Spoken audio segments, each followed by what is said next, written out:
there's been a couple stories online that have kind of interested me, but got their time in the sun and were kind of just out of there really quickly. And the first one being the kind of battle that's been going on between Waymo from Google and Tesla's Robotaxi. So being in the LA area, I've got Waymos going around all the time, and they're pretty common around here now, and that's the one I've had the chance to use. Unfortunately, Tesla is only showing the Robotaxi off in a couple cities, and one of them is in LA, but we'll get into that later on. So first things first, Waymo. So Waymo is Google's self-driving program, and they're working directly with Jaguar at the moment with their I-Pace vehicle, and it's currently offered in LA, San Francisco, Phoenix, Atlanta, and Austin. And so being in the LA area, I've taken them many times. I'm going to kind of give a quick review of what I've seen, and I'll put some footage up of my time during one of those drives.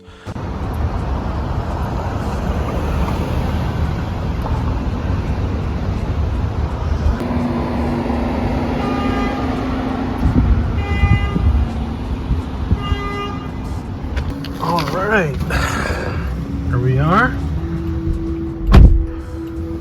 It says good afternoon, Danny, on the front screen. Start the ride. So we're in a Jaguar I-Pace. As far as materials and overall comfortability is concerned, it's pretty nice. Leather all around for the most part, all the touch points. A bit of plastic up here, but nothing that screams cheap. Got a ton of leg room. They put the passenger seat up forward as much as it could go. So I think this is the premier spot to sit at, right behind the passenger seat. I'm 6 foot, so there's a couple inches right above me of headroom. So I think that's pretty nice. All things considered, if you're 6'2", 6'3", it might be a little tight. Overall, the seat is pretty comfortable. The ride isn't too jerky, so I'm overall having a pretty decent time back here. On the main screen, it has a couple options that you can mess with in the back here. So besides what's playing, the ability to pull over whenever I want, and support, I can also click right here, and if I wanted to use my own Spotify, check the route overall, mess with the temperature, you know, things like that. I think that's pretty good. So it has everything that I would need in the back here. So solid. And a couple chargers down here, but no place for drinks. I don't see any cup holders. You got these bins down here on the side, which can maybe carry a drink depending on the size, but anything larger than that, and you're just gonna have to hold it like this the entire time. But first things first, the car itself, like I mentioned, is a Jaguar I-Pace, which is a pretty common car that Jaguar was selling for a while. And it has tons of sensors on them. You won't miss it if you've seen one. It's got LiDAR, radar, and cameras all over it. There's no operator, no one's in the driver's seat. It's completely driverless, which will be a distinction when we get over to the Robotaxi. And so overall, my experience, just as a quick summary, it's been pretty great. I use them all the time. I enjoy them, you know, not having to worry about an Uber driver or kind of them being relatively consistent on pricing. They're a lot better than Uber is and Lyft and things like that when it comes to the variability in their congestion pricing. Now, in their cheapest moments, Uber and Lyft will generally cost a bit less, is what I've noticed. Now, on the flip side, we've got Tesla's Robotaxi. So Tesla's Robotaxi launched in Austin and now is in San Francisco. Like I mentioned earlier, being in the LA area, I haven't had a chance to get in one of those and kind of experience it for myself. But I'm going based off of what I've seen from several different YouTubers, as well as what people have been mentioning on Twitter and other platforms as well. For the most part, it seems like it's been a pretty positive experience. People are mentioning things like it drives like what you'd expect from a normal, you know, taxi driver or Uber driver. It's pretty seamless. The app is relatively easy to use. The base car is a Model Y, and for what I can tell, there aren't any extra sensors or any specific differences on the hardware side for this Model Y.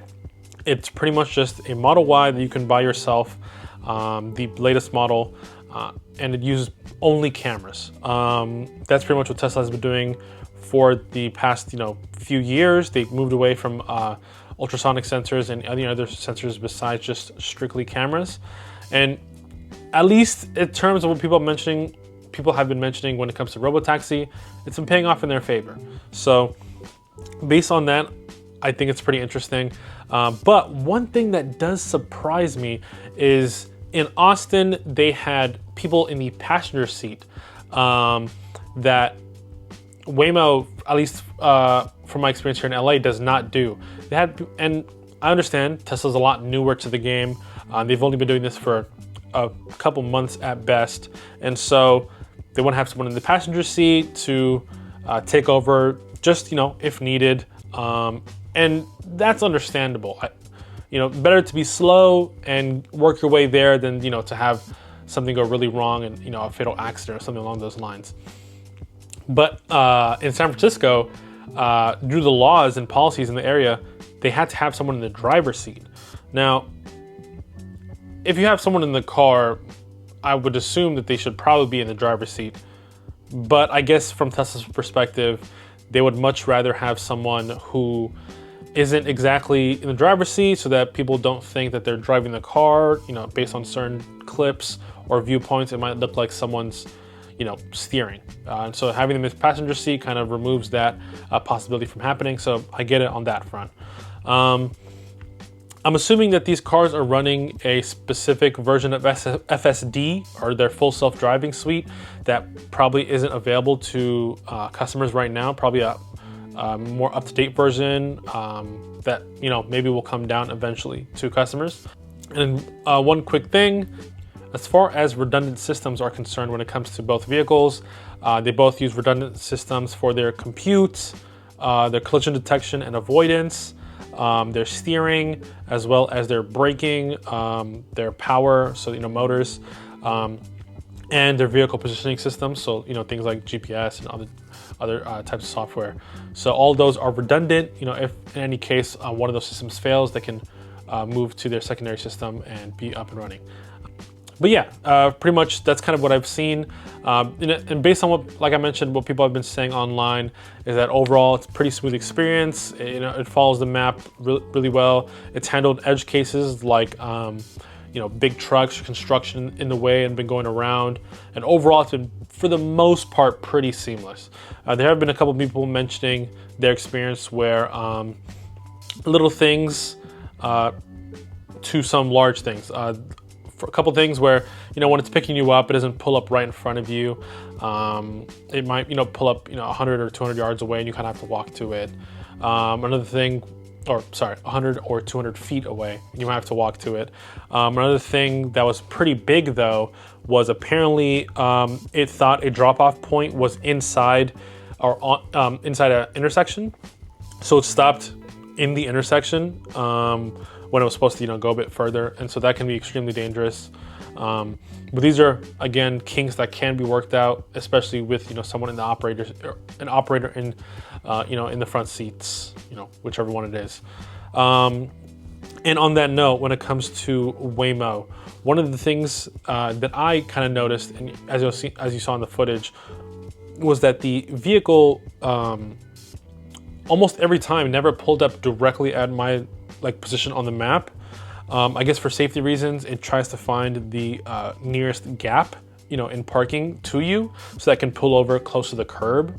I think that's overall a good choice, but I've noticed a couple times where there'll be a pretty large gap, or maybe an entire, give or take 500 feet on either side of me, and it will still kind of pull up a bit farther away when I have to walk up to it. Again, super minor, but just something to mention. But yeah, overall, I think this technology is extremely promising. And as someone who honestly would love for my car to just drive itself everywhere and not have to worry, the promise of being able to go on a long trip and just take a nap and wake up and you're there. That kind of thing, or being able to watch a movie while my car's driving me somewhere, that kind of thing. The possibilities are endless. And so I think there's a lot of promise here. One thing that intrigues me is that there's been a lot of kind of pushback online, people picking sides. You know, if you like Waymo, then you have to hate RoboTaxi. If you like RoboTaxi, then you have to hate Waymo. Honestly, I don't see the point. You know, in my mind, there really is no reason to pick sides. A rising tide lifts all ships. I want the tech to get better, and I'm optimistic, you know, about the growth of this technology, regardless of the company. And you know, competition breeds innovation, and usually with that comes lower pricing for the consumers as they, you know, battle it out. So I think there's a lot of room or potential here for growth. Next thing I saw that was super interesting to me was, I believe this is now a month or two old now, but BYD said that they're now going to be covering any accidents or, you know, issues that arise from their level 4 God's Eye self-parking system.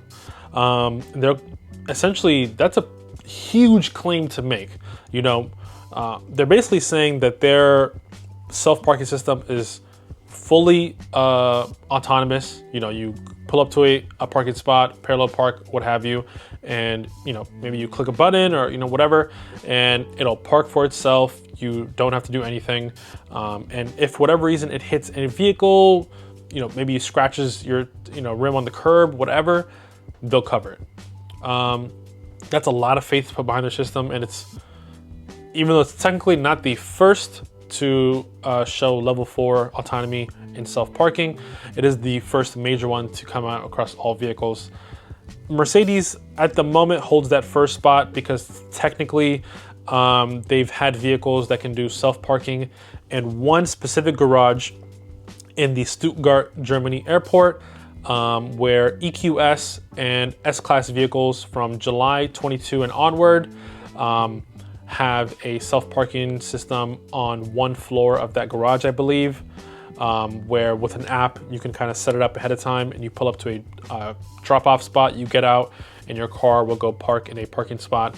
And then once you come back to the garage, on the app, you call your vehicle and it'll come out of the spot and come back to you. Cool, extremely interesting, but it's only in one very designated spot, and I believe the actually garage has a lot of tech fitted out inside it to kind of help the vehicles as well. So it's not really on the same level in my mind as what BYD is doing, because they're basically saying it's BYD's vehicles can handle it in any scenario. And that, again, that's saying a lot, especially for their low-cost vehicles to be able to do that as well. The ones that are significant, you know, much more mass market, that kind of thing. You know, that's huge. So if they're doing that, you know, then, you know, who knows how much further they are ahead and what they haven't announced yet. So I think a lot of promise there. I'm extremely excited to see where they take that. And let's see, you know, a year from now, 2 years from now, you know, will we see any stories, people mentioning, you know, how well it's worked, that kind of thing. We'll see what reviews come out. Last thing, one question that's came up a couple times in some videos and podcasts that I've listened to is essentially, do we want, you know, in the world of robotics and how that's been flourishing recently, do we want humanoid robots like, you know, Tesla Optimus or Boston Dynamics, you know, Atlas robot, or would we rather prefer you know, job-specific, duty-specific robots? And I think it's such an interesting conversation, you know. For the most part, what we see today, you know, that's more common are duty-specific robots. You know, things like robot vacuums that go around and sweep or mop your floors. We've got window cleaning robots. You know, we've got robot lawnmowers that go around your lawn and, you know, that mow your lawn for you. We've got, you know, pool cleaning robots that you throw in your pool and they go around and clean your entire pool for you. Those are all job specific. So you've got multiple robots in your home, and each has a specific job that it does.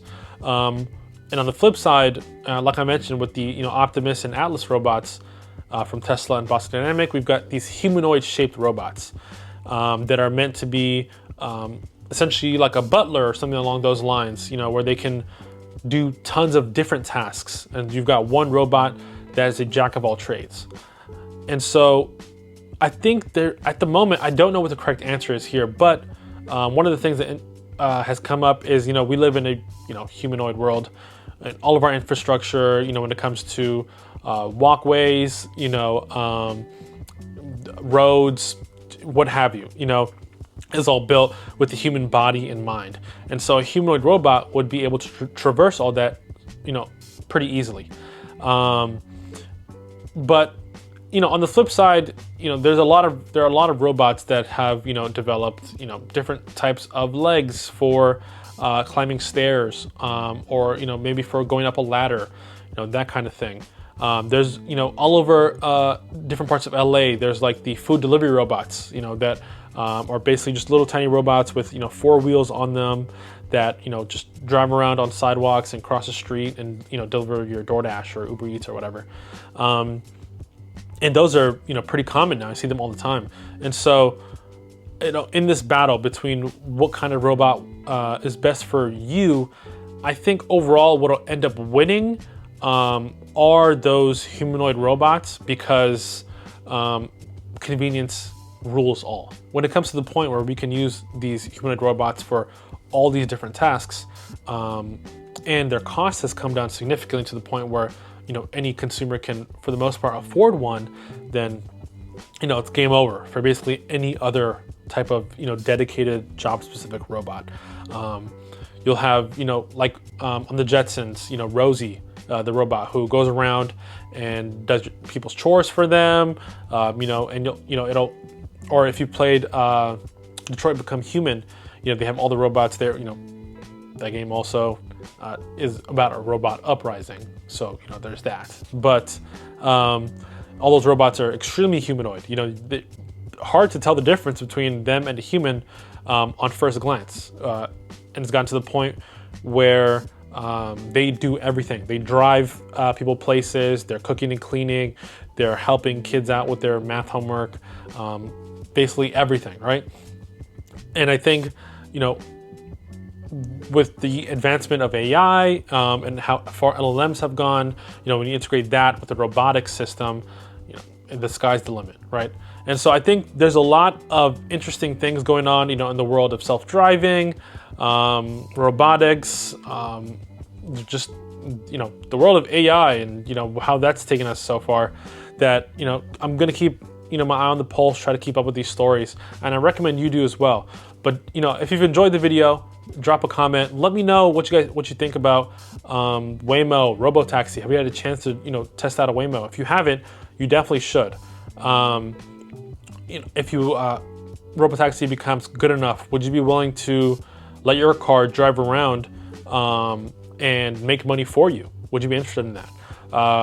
In the case of BYD, if you've got one, is it available yet? Have you tried it out?